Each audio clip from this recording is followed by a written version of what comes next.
Welcome to the most listened to golf in the world, the Fairways of Life show, on air, online, and around the world, with the most candid interviews, unforgettable stories, taking you beyond the ropes. Here's your host, New York Times best-selling author, Matt Adams.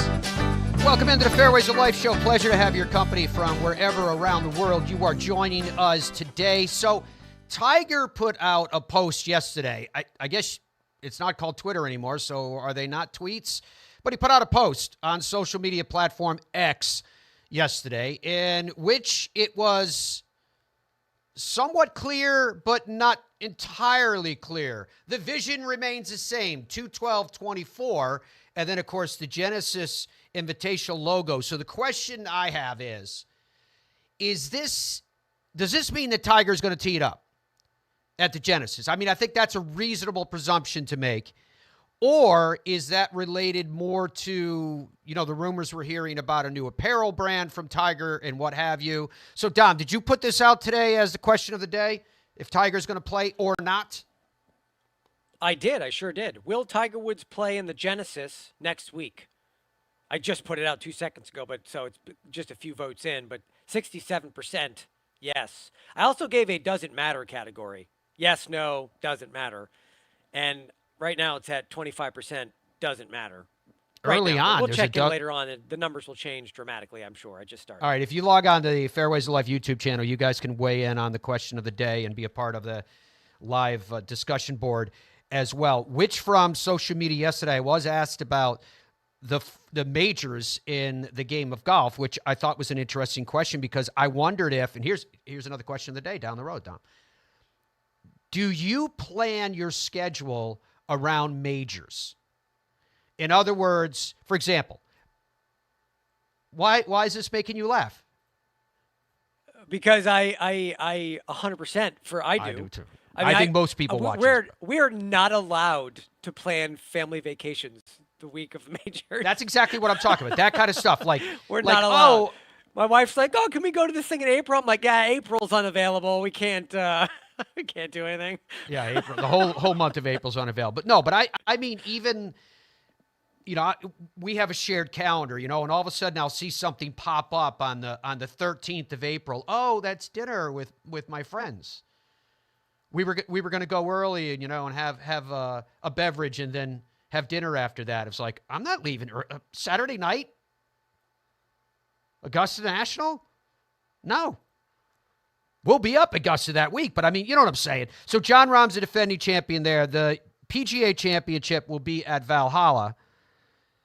The week is the 13th through the 19th. Brooks Koepka is the defending champion. The U.S. Open, and last time we were at Valhalla, it was Rory, going all the way back to 14. The U.S. Open will be returning to Pinehurst. And again, 2014, Martin Keimer. Defending champion this year will be Wyndham Clark. The Open will return to Royal Troon, and the last time we were there, we watched that epic battle between Henrik Stenson and Phil Mickelson, ultimately won by Henrik Stenson. Brian Harman is the defending champion this year. On the women's side of the game, the Chevron Championship at Carlton Woods, the defending champion is Lilia Vu. The U.S. Women's Open is at the Lancaster Country Club in Pennsylvania. You can see the dates there, end of May into June. Allison Corputz. Ronan Yin is the defending champion of the KPMG PGA Championship, Sahali this year. The Amundi Avion Championship, Celine Boutier is the defending champion in July. And then Lilia Vu again at the AIG Women's Open in August this year. Yeah, it is at the Old Course of St. Andrews. So I found another interesting article yesterday. This was from PGAtour.com, and it was talking about why Scottie Scheffler plays so well at the WM Phoenix Open. And we're going to dive deep into the WM Phoenix Open because I happen to love the event. Over the years, I heard different comments from people. The common one that I'd heard, and I'm not saying it's disparaging, it's just the one I hear the most relative to it from people. They'll go, well, it's nice once a year. And I hear that, and what I see is for golf to be the epicenter of this massive social event, I have some of the numbers here. Let me see if I can find it quickly while I'm talking to you. The last year in which that I remember that they released numbers was 2019. I've got it here someplace. And that year, if memory serves me, they had 216,000 people in one day and 720,000 for the week. I still haven't found it, but it's in here someplace. Dom, you can check me on it if you want to. But I'm pretty sure those numbers are dead on. So the reason I'm asking the question is right now is why wouldn't we want this all the time? The party atmosphere is fun. I mean, that 16th hole is classic. And we've got a couple of tour winners joining us on the program today. And I do want to ask them about the 16th hole. I want to ask them about great stories. I want to ask them things that happened. And one of them is a past winner of the WM Phoenix Open. And when you hear the history of the event, with the fact that it is so cutting edge in terms of what it means to events on the PGA Tour. I mean, if I think it comes in slices in other tournaments, I like to finish at the Travelers, right? I love 15. It has that kind of fun atmosphere because it's a go-for-broke type hole. It's a drivable par 4. If you play it a little bit too conservative because you're playing away from the hill that's on the right side and the souls that sit over there. Say it again, Dom. I have the numbers officially if you'd like me to read them. Go ahead. Yeah, give me the official numbers. They are considered to have the largest galleries in golf, with the largest day of attendance traditionally being Saturday. In 2019, to your point, the tournament broke the PGA Tour record for the largest single-day crowd, 216,818. I love how specific that is. During the third round, 818. Okay. Like that single guy ran through the gate right at the buzzer. That's 818. And the overall attendance for the week also broke the record, 719,179. And you're correct. It says the Thunderbirds, they're not going to really release attendance figures anymore after that 2019 number. That part I don't understand. But obviously that number is growing and it still is crazy. So, you know. Yeah, it's awesome. So anyway, what I was talking about, people is a lot of people. There are events that capture slices of it. Like I said, the Travelers I like at 15. I like the finish around 16, 17 in that like massive bowl with the pond in the middle. And then 18 is you know, an amphitheater, a natural amphitheater, not unlike a TPC, the stadium course in Sawgrass. So that's another one that has the potential to have that kind of feeling. That one has more weight to it because it's the players, it's a flagship event.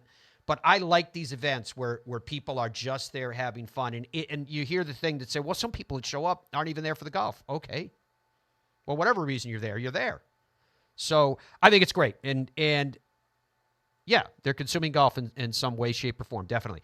So Scottie Scheffler, who's looking to three-peat at this Waste Management, at the WM Phoenix Open, I should say. I should have to put a quarter in the jar every time I say it wrong. So what's incredible is that for some reason, his putter finds this magic form when he's there. Just hear me out on this thing. Strokes gained putting in 2022. Remember, his win here was the one that started it all for Scottie Scheffler. That week, strokes gained putter, he was second. For the season, he was 58th. In 23, when he won strokes gained putting that week, Scottie Scheffler was 13th. For the season, because you remember, last year, he did have his struggles with the putter. He finished 161st. To dial that in even more, and I'm going to focus on the 23 WM Phoenix Open here. Scheffler make percentage from 4 to 8 feet at the 23 WM Phoenix Open was 91%. That was tied for fourth in the field. His 23 season average, 63.4%, 185th. Can you believe the differences, right? This is what I'm talking about. Scheffler's make percentage from inside of 10 feet. Last year when he won, it was 95+%. That was 10th in the field. For the season, he was 151st in that regard. I just thought you guys might find that interesting. Now, it was also interesting that yesterday Justin Thomas spoke. And I've got a couple of different cuts that Jon put together for us to play for you guys today. But this cut is gaining a lot of traction in the media, where Justin Thomas was asked about players that left the PGA Tour and went to LIV. He was also asked about the Strategic Sports Group and the SSG investment in the PGA Tour. But JT was asked about players that went to LIV and they want to come back to the PGA Tour. Where do you stand? How do you feel? And the reason why this is, I think, pertinent today, but independently, it's making its own news because JT talked about it, was that just yesterday we were talking about the idea of, if golf merges, we already have the Strategic Sports Group's investment in the PGA Tour now. We know ongoing discussions are happening between the Public Investment Fund and what impact it would have on LIV, that if golf comes back together again en masse, and that also includes the DP World Tour, what about players playing on those respective tours? What form would it take? Well, on the PGA Tour, there had been some players that have been talking about, call it a punishment or pathways back in. And so that's what JT was answering the question that was asked of him by the media. He was asked about this idea of, are you okay with, if everybody comes back together, with these players playing once more on the PGA Tour? Here he is. I'm not necessarily super adamant in one way or the other. I think I want the best product and the best players. I would say that, there's a handful of players on LIV that would make the tour a better place, but I'm definitely not in the agreement that should just be able to come back that easily. I think there's a lot of us that made sacrifices and we're very, either whether it's true to our word or what we believe in, or just didn't make that decision. And I totally understand that things are changing and things are getting better, but I would have a hard time with it, and I think a lot of guys would have a hard time with it, and I'm sure we don't need to convince you why we would have a hard time with it. I think there's a scenario somewhere, whatever it is, down the road of some kind of version of some guys being back, but when and what that is, I have no idea. I'm not sure. I really don't know. Like you said, it's not. You don't get to be who they are, and you also don't invest that much money for fun just because you love the game of golf. Like, clearly, this is something that they view as an investment, and to be able to have it grow, which is exciting as a player, but also as a fan of golf, because for that to continue to grow and get better, then our product is going to get better, which is going to be more fan friendly to watch.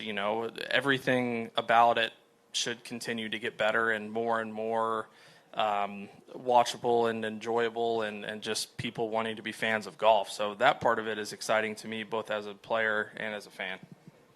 All right, comments from Justin Thomas yesterday in advance of the WM Phoenix Open. The balance of that, to me, I always look at it and say, is the PGA Tour a better place? I'm not talking about depth of field at the top. I'm not talking about stars that have left. I'm talking about, for the people that stayed, are you better off now because of the competition that LIV brought?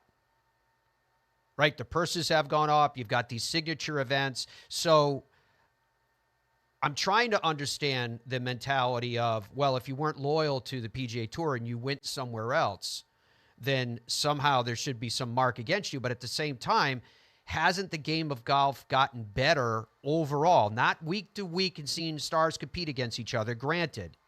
But I am talking about your purses have gone up. There's been radical restructuring. It arguably triggered, I'm assuming, this massive investment from these other entities, the Strategic Sports Group, in the PGA Tour. So, as they say, the business cliche, of course, is that competition makes business better. Has it not made business better? Interesting comments in a very complex situation. So I've got a couple of guests coming up that I'll be asking questions such as that, but I really want to dive into this broader question that intrigues me. How and why is the WM Phoenix Open the People's Open? What made it become what it is? It is completely unique. Like I said, there are slivers of it on other holes or at other events, but the tournament itself that you're about to watch over the coming days, there really isn't anything else to compare it to, right? That's a road that we will go down. The Fairways of Life show is presented by the PGA Tour Superstore. Yep, they are number one. It is for a reason. Yes, of course, it's because of their big, beautiful stores. If you need it, if you want it, you can find it. I think it's because of their people, because you are shopping with the pros at your happy place. Relax. Easy now. Find your happy place. It's all in the hips. Just tap it in. Yes! Find the latest clubs and apparel at Golf's Happy Place, the PGA Tour Superstore. In Ireland, golf is more than just a game. Come and experience our world-famous links courses and our world-famous Parkland courses, all set alongside world-famous scenery. And visit our world-famous historic sites.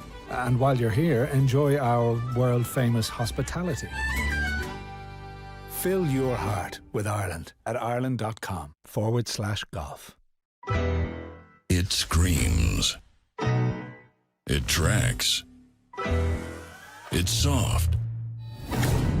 It reacts. It is the Bridgestone Tour B with a game-changing reactive cover designed to spring faster off your driver and stick longer to your wedges. Try Bridgestone's Tour Bs, the Tour Ball reinvented.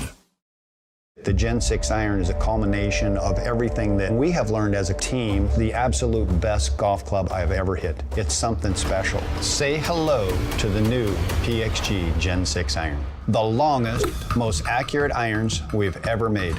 They go higher and farther than any iron that I have hit to date, and they're so easy to hit. Super excited for the consumer to try this. They're gonna love them. PXG, nobody makes golf clubs the way we do, period. Baseball? Nah. Football? Done it. I think I'm gonna go after the PGA Tour. Bo, you're gonna need the right equipment company. I think I got that. You know Tour Edge backs all their clubs with a lifetime warranty. I know. They ship all their premium custom clubs in 48 hours. I know. All their premium clubs are hand-built in the USA. I know. You know Tour Edge has won 35 times out here. Guys, I know. Pound for pound, nothing comes close.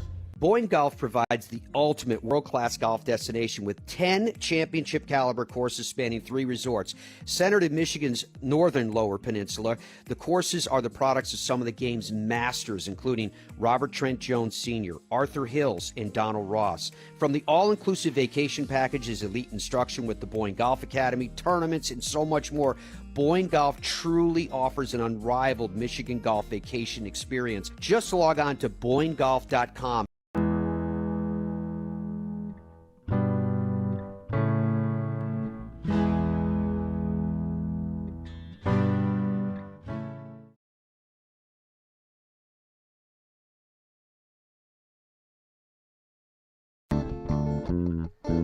Welcome back to the Fairways of Life show. Pleasure of your company. So I guess the image that we usually have of the WM Phoenix Open are, people that are dressed for the desert. Sun splashed, tan skin, enjoying themselves. I'm not sure that will be the order of the day and the days that lie in store. Dom, what do you have in terms of the weather coming up out there? Pebble weather, but they are going to have rain. It is going to be on the chillier side, and there will be some wind. I'll just read a portion of this. This is the PGA Tour's official forecast. Disturbance is likely to track across Arizona on Thursday with a period of showers possible, especially in the afternoon. The threat for lightning will be monitored. Mainly dry conditions are expected on Friday with a disturbance of rain moving through the area on Friday night into Saturday morning. Any rainfall with this system will be light. Dry conditions are expected to return on Sunday, although everything is going to be monitored. Adjustments to the forecast will likely be changing due to the lingering uncertainty. And you can see there on your screen, mid 50s with a little bit of rain.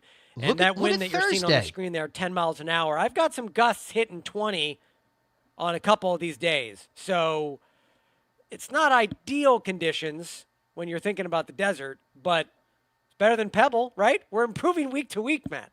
Well, I mean, look at Thursday. The high is 52, then 58, 56, 61. By the standards of the WM Phoenix Open, again, we're used to seeing people out there. It looks like Coachella or something. I have one prediction. For you. Yeah, go ahead. It's my only prediction. No, this will not affect activities at the party hole. Maybe it'll will keep just them not warm. affect the activities. All right, what's going on with your survey? I'm curious with the question of the day. The survey, yes. We have a guest coming up. You can ask him what he thinks. Will Tiger Woods play in the Genesis? 48% say yes. 0% say no. And 53% are saying it doesn't matter. Now, I will say this as a caveat. I wonder if they're saying doesn't matter not because they don't care whether he plays or not, but because they're assuming he won't be in contention. That's their reason for why it doesn't matter. I think it sounds like you're perhaps rationalizing. They just don't care. Here's my question, though.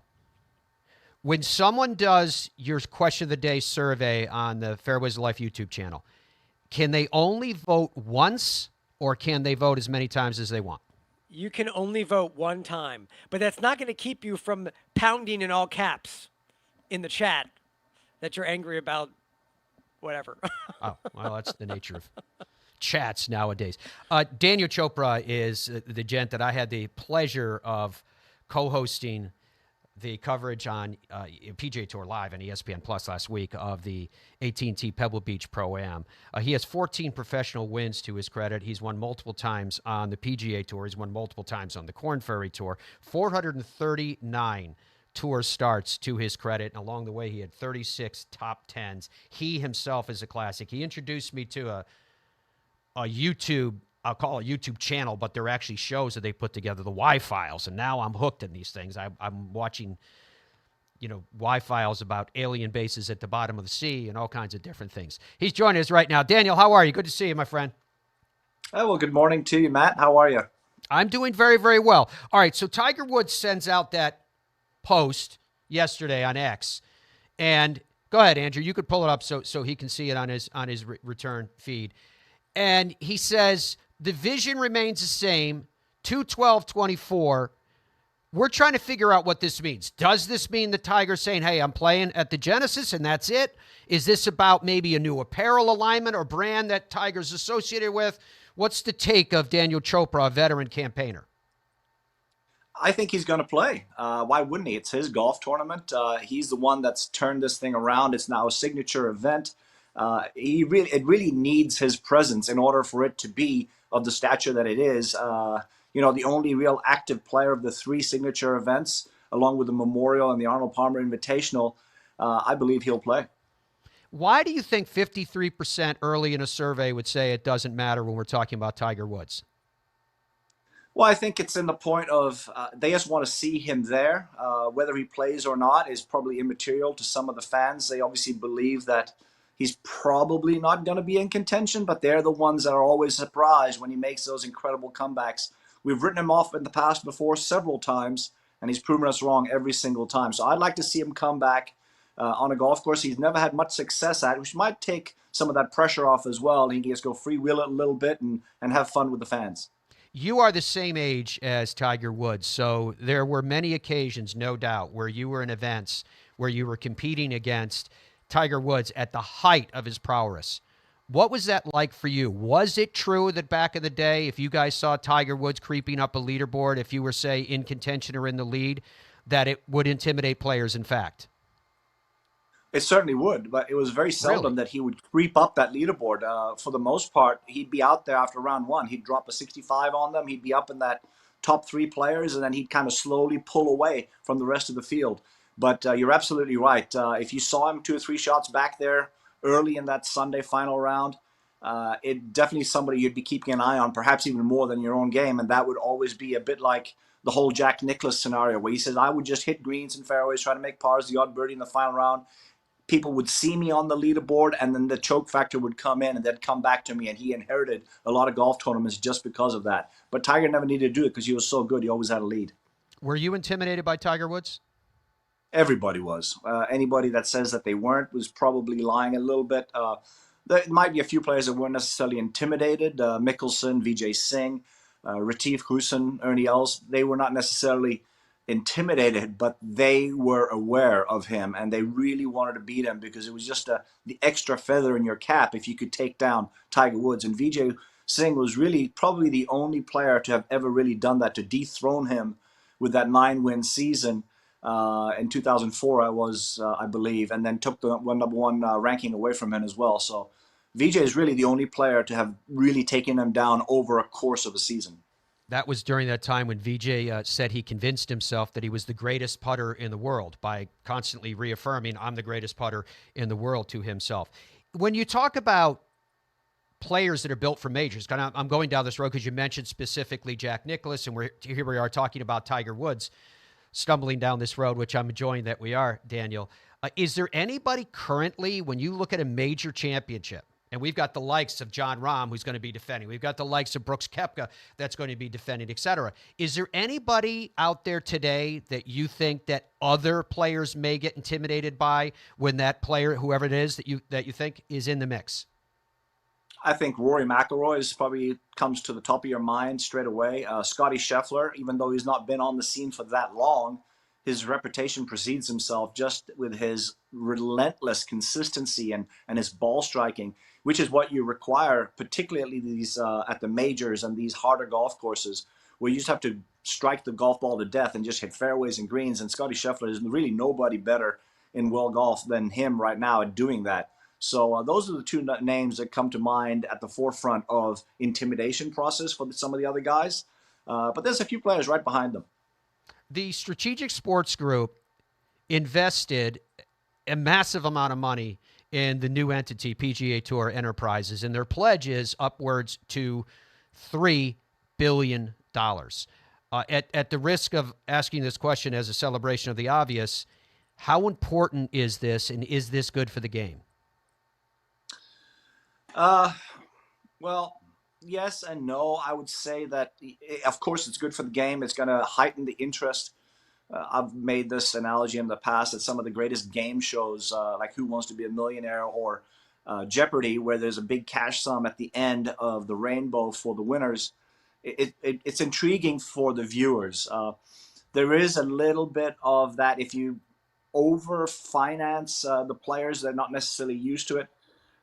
It's great to dangle the carrot, but if you just throw a truckload of carrots in front of everybody, the incentive to then go chase after it may perhaps wean just a little bit. That's always the danger. But then also you're creating this scenario a little bit of a 2 or 3 different tier system out on tour where the rich get richer and the guys that are slightly outside have a hard time squeezing into that elite group on tour. So then the turnover becomes less and less. Now we have those 5 spots every single week, but then again, to get 5 spots, not every week, but for every signature event, the leading 5 players not already exempt get in. That's not a huge turnover and doesn't necessarily encourage some of the best players still in the world of golf to really go after it, because it's just so difficult to squeeze in, because all the best players keep playing amongst themselves in those elite events. And the guys that are just outside on the fringes can't get in, and they have to play amongst themselves in the second tier events. I don't necessarily think that that's a great way for the game of golf to go. Now, Daniel, you're already looking down the road at the PGA Tour champions. Is what you're saying a little bit of the old guy yelling, "Get off my grass"? I mean, you're suggesting that a dump truck load of carrots are dumped in front of these guys. Golf, yes, has always been you eat what you kill, but in this case, golfers may be starting to get paid based upon what their actual value is in the marketplace. I don't see how that's not a good thing for all players. Well, I agree. There's no question that the value of these players is exponentially better than it was, say, 20 years ago.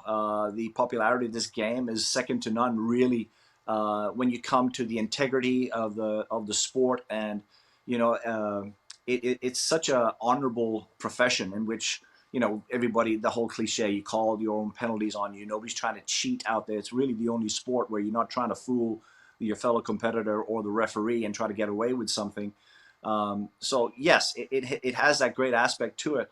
I just feel like you need to create great avenues for turnover to allow. So for instance, myself, in my own experience, I believed I could get onto the PGA Tour, even having grown up in India, because I knew that there was going to be 50 odd cards that I could go play on whatever the name of the Corn Ferry Tour back in those days was, and or Q School, and then climb the rungs of the ladder, perhaps go to Asia, and then get world ranking points, and then through to Europe, and then onwards.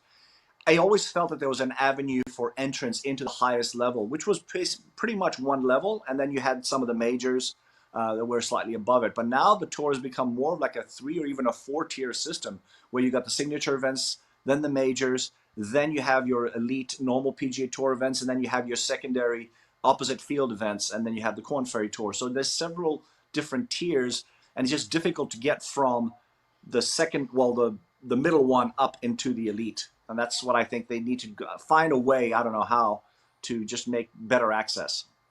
So when we were broadcasting together last week for the AT&T Pebble Beach Pro-Am, Daniel told me this great story about playing at 16 at WM Phoenix Open. He's playing alongside of Phil Mickelson, and how what Phil did helped him not have as many nerves when he had to step up and do what he had to do. That's the tease of the story that's coming up as the Fairways of Life continues with Daniel Chopra. And as we continue, we're still going to be joined by a past champion of the WM Phoenix Open, too. We will talk about it after this.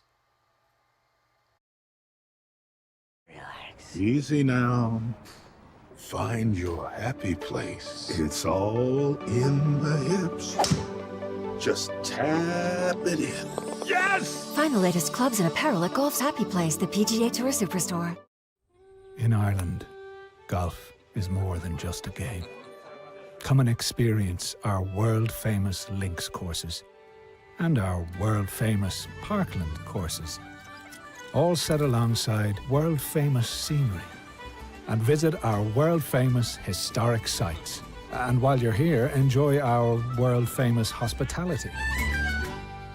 Fill your heart with Ireland at ireland.com/golf.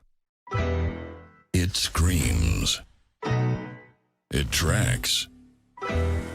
It's soft. It reacts. It is the Bridgestone Tour B with a game-changing reactive cover designed to spring faster off your driver and stick longer to your wedges. Try Bridgestone's Tour Bs, the Tour Ball reinvented. The Gen 6 iron is a culmination of everything that we have learned as a team, the absolute best golf club I have ever hit. It's something special. Say hello to the new PXG Gen 6 iron. The longest, most accurate irons we've ever made. They go higher and farther than any iron that I have hit to date, and they're so easy to hit. Super excited for the consumer to try this. They're gonna love them. PXG, nobody makes golf clubs the way we do, period. Baseball? Nah. Football? Done it. I think I'm gonna go after the PGA Tour. Bo, you're gonna need the right equipment company. I think I got that. You know Tour Edge backs all their clubs with a lifetime warranty. I know. They ship all their premium custom clubs in 48 hours. I know. All their premium clubs are hand-built in the USA. I know. You know Tour Edge has won 35 times out here. Guys, I know. Pound for pound, nothing comes close.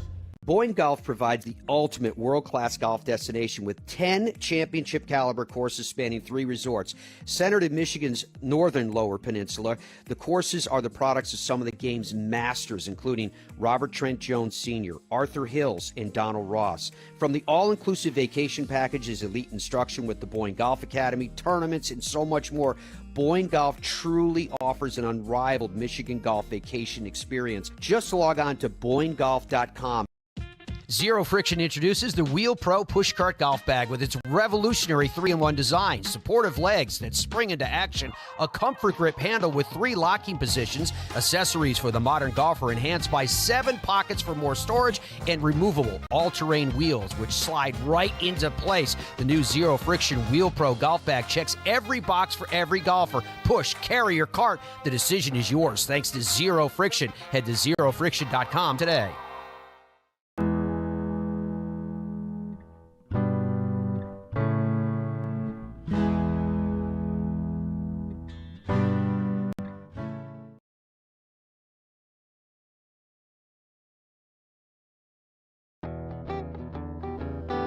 Great to have your company, folks. Welcome into the Fairways of Life show. I will be giving you air times for the golf coming up this week. Our guest is Daniel Chopra, now an analyst for PGA Tour Radio as well as PGA Tour Live. Daniel, I was teasing it before the break, and you were telling me the story. I'm not sure if you meant to share it with the world, but now is your opportunity to do the same. When you were playing alongside of Phil Mickelson at 16, can you share that story of what happened that day? Yeah, sure. It was a fun story. I mean, first off, you have to talk about the 16th hole at TPC at Scottsdale, just the arena around it. And it is the pressure unlike any other shot you'll hit in golf. It's almost like a little bit of the throwback days of the big break where you have one shot and just no takebacks. And it's almost like a mini tournament within itself, that one shot. And the pressure you feel is unlike anything else. Now, to set the stage here a little bit in the scene, it was the year of the Super Bowl, which was going to be in Scottsdale. So there was something of 225, 250,000 people there that week. And I played with Phil Mickelson at Scottsdale in the third round, the Saturday before the Super Bowl, which was going to be the next day, which is the most highly attended. There must have been at some point of over 100,000 people watching us play golf. And it was just absolutely incredible atmosphere. So we get to 16, and Mickelson's first to go. And obviously a lefty trying to rope hook in a 9-iron or a pitching wedge who's kind of in between clubs.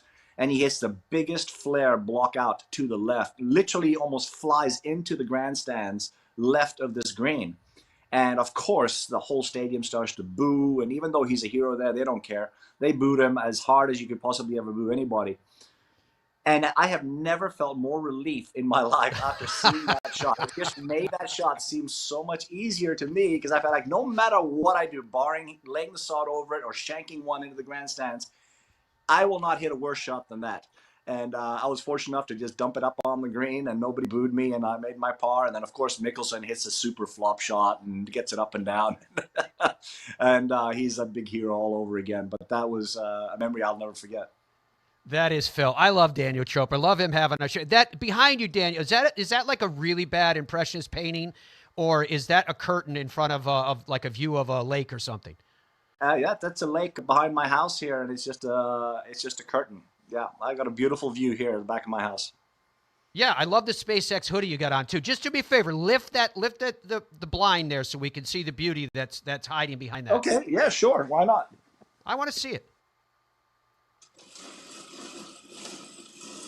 Oh, now that's quality right there. Now this is going to become like an FBI silhouette when he sits back down again. I don't know. Let's see. Let's see what I look like. It's not bad. It makes you seem a little more dangerous. Okay. Also joining us today, Mark Wilson, who is an analyst for the same PGA Tour Live as well as PGA Tour Radio, although this week, Mark, who's a 5-time winner on the PGA Tour, 392 PGA Tour starts and 32 top 10s, also a winner at the WM Phoenix Open. He is actually playing golf this week on the Korn Ferry Tour, the Astra Golf Championship in Bogota, Colombia. Mark, thank you for joining us, my friend. It's great to have your company. How are things going down there? You bet, Matt. Thanks for having me. And Daniel, good to see you too. What a bonus. Things are great in Bogota. It's a great spot. I know you've been here, Daniel, and we've had a lot of rain the last few days. So we're just hoping to get the golf tournament in. But as the PGA Tour usually does, we find a way to get 72 holes in by Sunday night. Awesome. I'm going to jump in here with you for a couple of minutes, then we're going to say goodbye to Daniel and keep you for our final segment, if you don't mind, Mark, as we continue. But let me just ask you this first question, and I know that your passion in this is going to be unique as a past champion of the WM Phoenix Open, but why is that event so special? Well, it's a unique atmosphere, no doubt. And something us golfers don't get to experience, the feel of being a football player coming into the stadium and having all these people cheering or booing for you. Daniel talked about it being such a nerve-wracking shot. And it's a shot that on 16 there that you think about way in advance. I remember getting there my first time I ever played. I think it was 2008. And I walk in the locker room on Tuesday morning. There's Chris DeMarco, a past champion, talking about how he's got these Oakley sunglasses that have earbuds that go into his ears, that he's going to be able to turn that on to play that hole so he can drown out all the noise. And I'm like, wait a second. He's a past champion, and he's already thinking about that hole on Tuesday.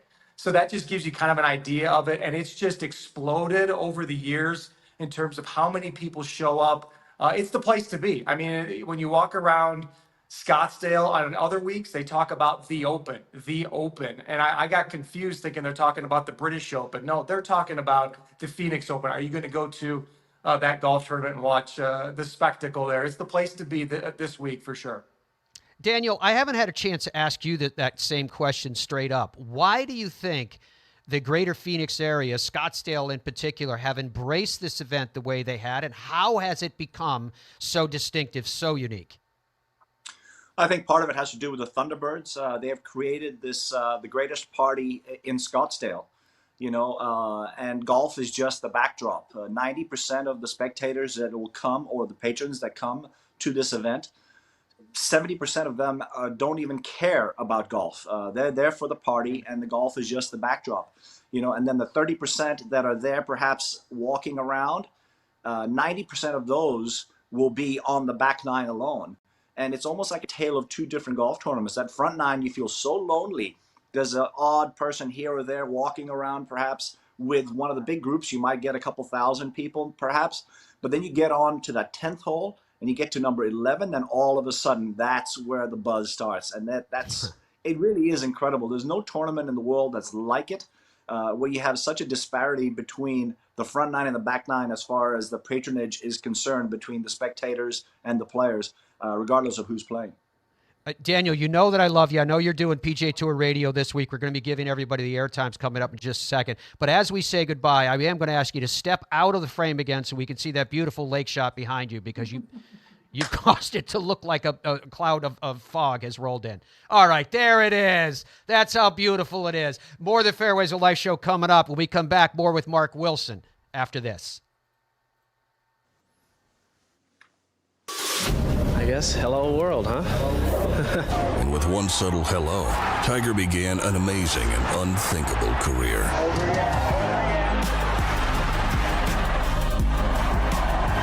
I've done it for 20 years now with Bridgestone. It allows me to play an aggressive style around the greens, and it's allowed me to win a lot of tournaments. Bridgestone Golf, proud to be part of your journey. Boyne Golf provides the ultimate world-class golf destination with 10 championship-caliber courses spanning 3 resorts. Centered in Michigan's northern Lower Peninsula, the courses are the products of some of the game's masters, including Robert Trent Jones Sr., Arthur Hills, and Donald Ross. From the all-inclusive vacation packages, elite instruction with the Boyne Golf Academy, tournaments, and so much more, Boyne Golf truly offers an unrivaled Michigan golf vacation experience. Just log on to BoyneGolf.com. I think when you're training for other sports, or why most people go to the gym is so that they can have muscles and be strong and be healthy. And a lot of the reason why they struggle to play golf is their body doesn't move properly for them to be able to hit a golf ball. And when you're training for golf, it's a little bit different because you're focused more on flexibility and mobility and being strong in motion.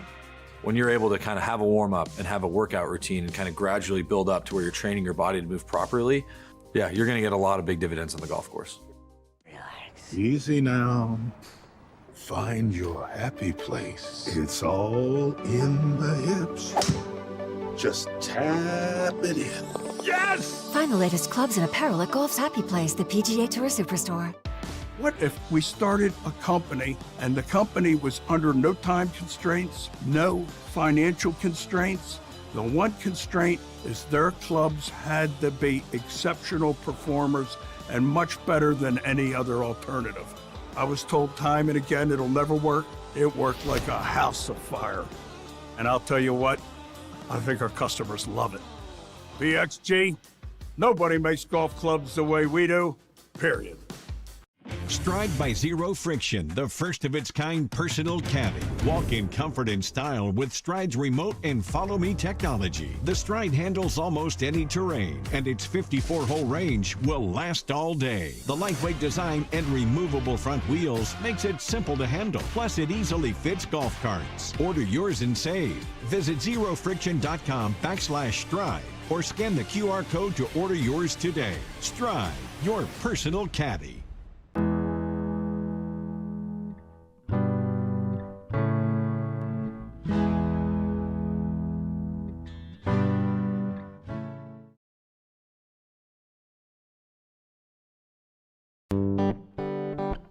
Welcome back to the Fairways of Life show. Our guest, 2011 WM Phoenix Open champion, Mark Wilson. So, Mark, you are now 49 years young. You're playing this week in the Korn Ferry Tour down in Bogota. Are you getting ready for something? What's the plans? Oh, I don't know. Just playing a little golf, right? I mean, 50 is the big number, right? I mean, not too many people like to turn 50, but I can't wait to turn 50, right? You get to be a rookie again on the PGA Tour Champions. I turn at the end of October this year, so I won't have any tournaments to play this year, but 2025, that's really the goal. And so I'm going to play 5 to 8 tournaments. They have a neat category out here on the Korn Ferry Tour for guys that are 48, 49 years old. 2 spots every week for guys kind of trying to get ready for that next step in their next stage in their life. And so you get in on career money. I happen to be fortunate enough to get in last week in Panama. This week, I plan to play a few more back when the tour goes back to the United States. And I will say I get outdriven by everybody, and some more than others, usually about 40, 50 yards, but I try to hang with them and score, and I'll be excited to play a little shorter courses when I move up to age 50. Obviously, the way you would measure success is where you finish on a leaderboard, regardless of who the competition is. But is that the only measure for Mark Wilson at this point? What are you looking for? I'm just looking for, where my game feels. And I know if I'm playing fine. I know if I'm hitting the shots right. I know what I'm feeling inside in terms of my emotions. I think that's the biggest thing that you can't replicate in practice. Even in a money game at the club or stuff like that, it's similar, but there's nothing like trying to get out there and make a cut on the PGA Tour, the Korn Ferry Tour, or down the stretch on a Sunday, making a couple birdies late. And how do you do that? Well, you go through your process just like you did on Thursday, and you don't try to get ahead of yourself. And so kind of just feeling those things out and remembering what that's like, because I've been doing mostly broadcasting the last 4 or 5 years, and you kind of forget a little bit. So it's been really helpful to do this last year and then this year, and then just also see where my game feels in terms of what I need to put into in terms of time, all the different aspects, and so it's eye-opening, and revealing, but very helpful. Not that broadcasting is a particularly arduous task, but I remember talking to John McGinnis one time about it, and he had a microphone in one hand and a 5-iron in the other, and he held up the 5-iron and said, no player has ever traded one of these, a 5-iron for one of these, a microphone. But in your case, and in his, in fairness, you have found this second life as a broadcaster. Now you need to switch it back into a competitive mode, which is not only about hitting the shots that you want to hit when you have to hit them. It is a whole mindset change. Are you ready to flip the switch? I am. I really enjoyed the broadcasting. I plan to continue doing some of it even while I'm playing on the PGA Tour Champions, and then hopefully it's there waiting for me at the end. I've learned a lot watching the best players in the world play, whether I'm doing SiriusXM PGA Tour Radio or PGA Tour Live.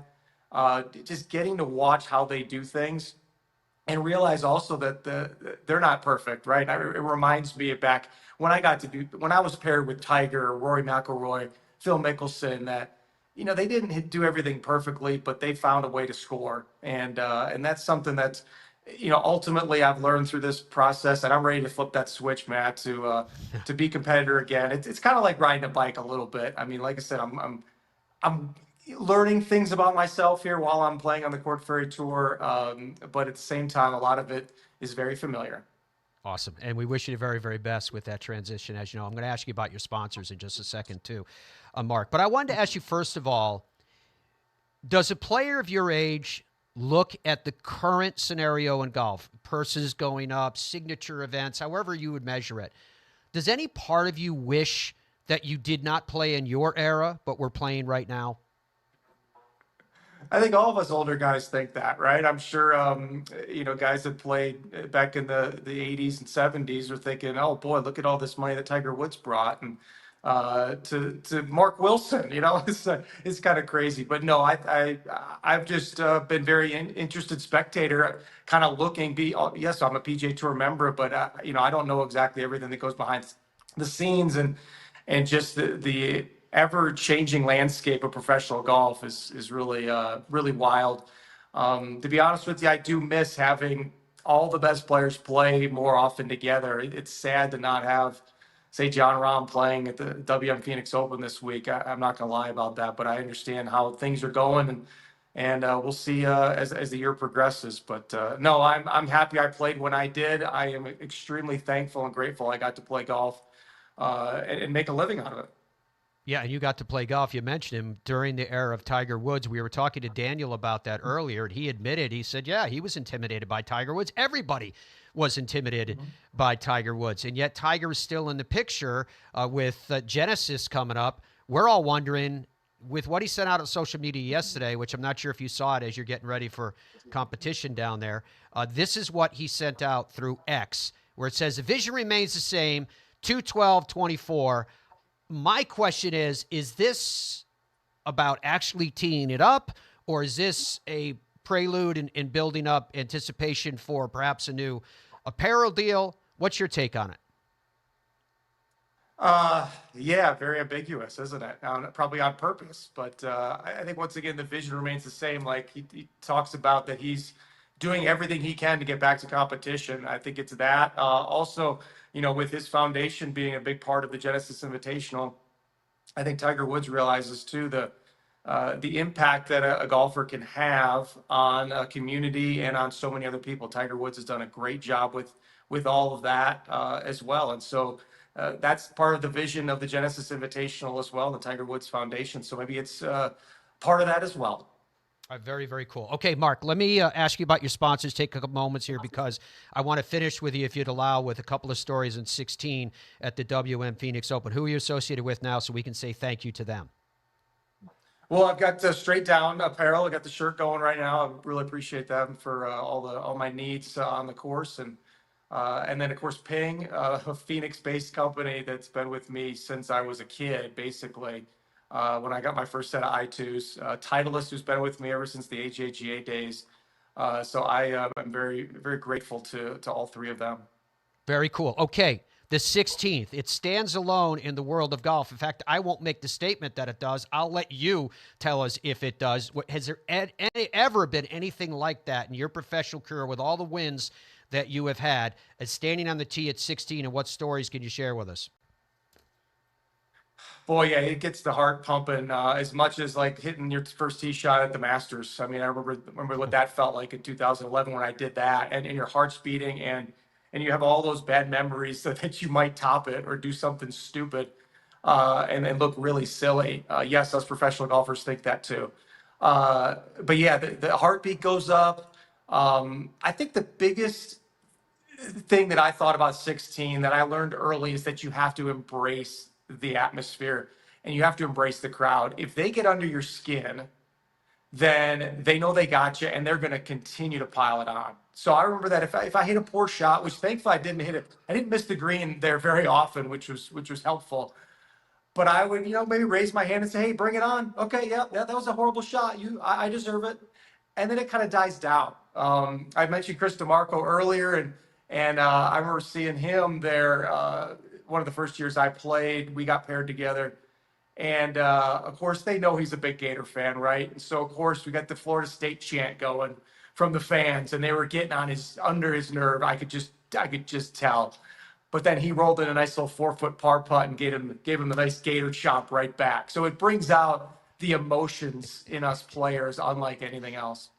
It is awesome, Mark. Hey, we're really excited about what you're doing this week. I know that you're excited about not only this week, but everything that lies in store for you. Mark Wilson currently is one that you can hear on PGA Tour Radio. You can hear him on PGA Tour Live. He's doing a fantastic job in that medium, and I hope you have the same success in what you have planned moving forward. So, Mark, thanks so much for your company. It's always great to catch up with you.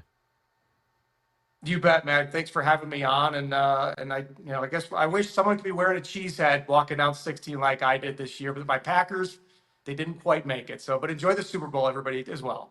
Yeah, you too, my friend. Good luck this week. Cannot wait to see how you do. Okay, so you can see that we want to show you the air times because I promised you that I would before we wrap up. So let's go ahead and pull that back in. The WM Phoenix Open tomorrow from 4 p.m. These times are all Eastern, from 4 p.m. Eastern time on Golf Channel. Same time on Friday, 4 p.m. Eastern time. Saturday and Sunday, the air times are split. 1 p.m. on Golf Channel, 3 p.m. on NBC. Saturday and Sunday, again, 1 p.m. on Golf Channel, 3 p.m. on NBC. PGA Tour Live on ESPN Plus starts tomorrow at 11:45 a.m. Eastern. Same on Friday. Saturday, an hour and 15 minutes earlier at 10:30 a.m. Eastern Time. And then Sunday, again, at 10:30 a.m. Eastern Time. As to PGA Tour Radio, which you can hear on the PGA Tour app, website, for free and around the world, or if you subscribe to the national satellite service Sirius XM, Thursday and Friday from 2 p.m. Eastern Time, Saturday and Sunday from 1 p.m. Eastern Time. Live Golf is in Las Vegas. You can catch the coverage in the CW app from 1 p.m. on Friday, Saturday, and Sunday from 1 p.m. on the CW app. Okay, folks, we are out of time. We will be back with you again on Monday if we're spared to cover everything that took place in the world of golf. You always can log on to the Fairways of Life YouTube channel and catch any of the sound and news that we didn't have time to get to here today. Have a great one. Bye for now.